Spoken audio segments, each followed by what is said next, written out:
Fear kills people day by day, and the who can conquer fear is a successful person. দিনে রাতে বিভিন্ন পরিস্থিতিতে ভয় পাওয়া বিচিত্র কিছু নয়। অনেক সময় রাতের বা দিনের নির্জনতায় ঘুমের ভেতর কোথাও একাকী থাকলে মনের ভেতর ভীতির সঞ্চার হয়। সবচেয়ে অস্বস্তিকর ব্যাপার হচ্ছে অনেকে ঘুমের ভেতরেও দুঃস্বপ্ন দেখে ভয়ে জেগে ওঠেন, কোণঠাসা হয়ে এক কোণে বসে তন্দ্রাহীন সময় পার করেন। সম্মানিত অডিয়েন্স, আজ আমরা জানব ঘুমের ভেতরে ভয় পেয়ে জেগে ওঠা থেকে বাঁচতে বা ভীতিকর পরিস্থিতি মোকাবেলা করতে আল্লাহ রাসূল সাল্লাল্লাহু আলাইহি ওয়াসাল্লাম নিজে কি আমল করতেন এবং আমাদেরকে কি শিক্ষা দিয়েছেন।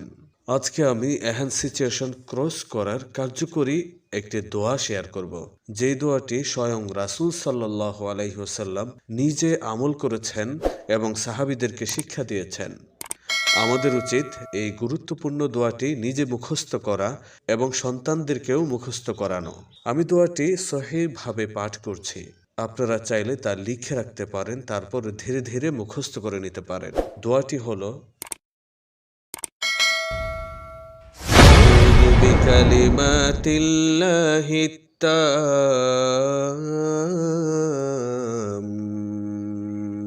মিন গযবিহি ওয়া ইকাবিহি ওয়া শাররি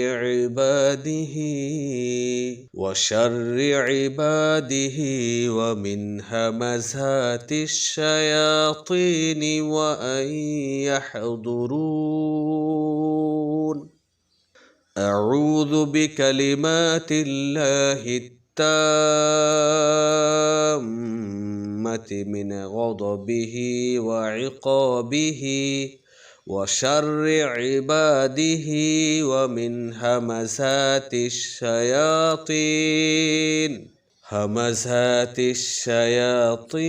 ওয়া আন ইয়াহদুরুন। হযরত আব্দুল্লাহ ইবনে আমর রাদিয়াল্লাহু তাআলা আনহু এই দোয়াটি তার সমস্ত সন্তানদেরকে মুখস্থ করিয়েছেন এবং তার নাবালেগ যেই সন্তানগুলো ছিল তাদের গলায় লিখে ঝুলিয়ে দিতেন। সূত্র আবু দাউদ শরীফের 3893 নম্বর হাদিস এবং তিরমিজি শরীফের 3528 নম্বর হাদিস। সম্মানিত লিসেনার্স, আমরা খুবই গুরুত্বপূর্ণ একটি দোয়া শিখেছি। এই দোয়াটি যদি মুখস্থ করার পরে আমরা নিয়মিত আমল করি, তাহলে আমাদের মন থেকে অহেতুক ভয়, ওভার থিঙ্কিং এবং ঘুমের ভেতরে দুঃস্বপ্ন দেখে ভয়ে চমকে ওঠা থেকেও আমরা হেফাজত থাকতে পারবো।